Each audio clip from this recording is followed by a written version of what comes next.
اگر کوئی جہاز کے ٹوائلٹ میں لاک ہو جائے تو ٹوائلٹ کا دروازہ بآسانی کھولا جا سکتا ہے۔ آپ کو صرف یہ کرنا ہے کہ جس جگہ سے راز بتائیں گے جو صرف جہاز کا عملہ خصوصاً صرف ایئر ہوسٹس کو معلوم ہوتے ہیں۔ تو آئیے شروع کرتے ہیں۔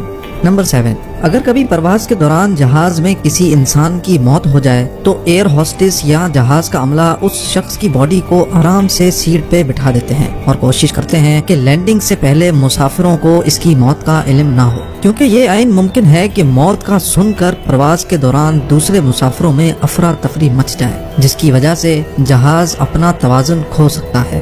نمبر 6، ویسے تو جہاز کی سیکیورٹی کافی سخت ہوتی ہے اور کسی شخص کے لیے جہاز میں کوئی اسلحہ یا ہتھیار لے جانا تقریباً ناممکن ہوتا ہے، لیکن پھر بھی اگر کوئی کسی بھی طرح ہتھیار لے جانے میں کامیاب ہو جائے تب بھی جہاز کو آج کل ہائی جیک نہیں کیا جا سکتا۔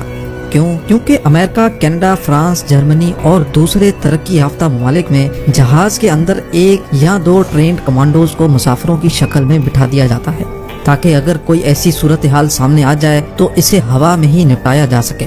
لیکن حیرت کی بات یہ ہے کہ اس کے بارے میں جہاز کے عملے اور ایئر ہوسٹس کو بھی بتایا نہیں جاتا۔ اس سروس کو ایئر مارشل سروس کہا جاتا ہے۔ نمبر 5، جہاز میں سفر کرنے والے مسافروں نے اکثر جہاز میں اس طرح کا نشان ضرور دیکھا ہوگا۔ یہ وہ جگہ ہے جہاں سے جہاز کے پروں کا مکمل نظارہ دیکھا جا سکتا ہے، اور یہ نشان مسافروں کے لیے نہیں بلکہ پائلٹس کے لیے بنایا جاتا ہے۔ اگر کسی پائلٹ کو محسوس ہو کہ جہاز کے پروں میں کوئی مسئلہ ہے تو وہ اس نشان کے نیچے والی کھڑکی سے جہاز کے پروں کا معائنہ کر سکتا ہے۔ نمبر 4، کریش لینڈنگ کے وقت جہاز کو خوفناک جھٹکے لگتے ہیں اور کئی کیسز میں جہاز کو آگ بھی لگ جاتی ہے، اور یہ عین ممکن ہوتا ہے کہ کریش لینڈنگ کے بعد جہاز کے دروازے نہیں کھلتے۔ تو اس صورت سے نپٹنے کے لیے پائلٹ کی سیٹ کے نیچے ایک کلہڑی موجود ہوتی ہے جو جہاز کا شیشہ یا دروازہ توڑنے میں کام آ سکتی ہے۔ نمبر 3، ایک حیرت انگیز بات یہ ہے کہ جہاز کے پائلٹ اور کو پائلٹ دونوں کو الگ الگ کھانا دیا جاتا ہے اور ان کو ایک جیسا کھانا کھانے کی اجازت بالکل نہیں ہوتی، تاکہ اگر کسی ایک کھانے کی وجہ سے کسی ایک پائلٹ کی طبیعت خراب ہو تو دوسرا پائلٹ جہاز کا کنٹرول سنبھال سکے۔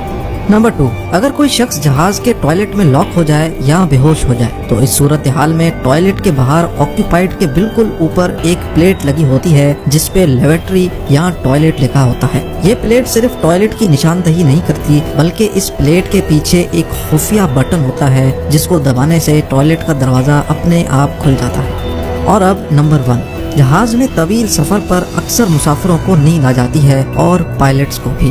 جی ہاں، عموماً لمبی فلائٹس میں کم سے کم 2 پائلٹ ہوتے ہیں، جس میں سے ایک خفیہ کیبن میں سو رہا ہوتا ہے اور دوسرا پائلٹ سیٹ پہ بیٹھا اخبار، میگزین یا لنچ کر رہا ہوتا ہے۔ کیونکہ ٹیک آف کے بعد تو جہاز کو آٹو پائلٹ پر رکھ دیا جاتا ہے، ایک پائلٹ سیٹ پہ صرف احتیاطی طور پہ بیٹھا ہوتا ہے۔ اسی طرح ایئر ہوسٹس کے لیے بھی جہاز پہ خاص کیبن بنے ہوتے ہیں جہاں وہ آرام کر سکتے ہیں۔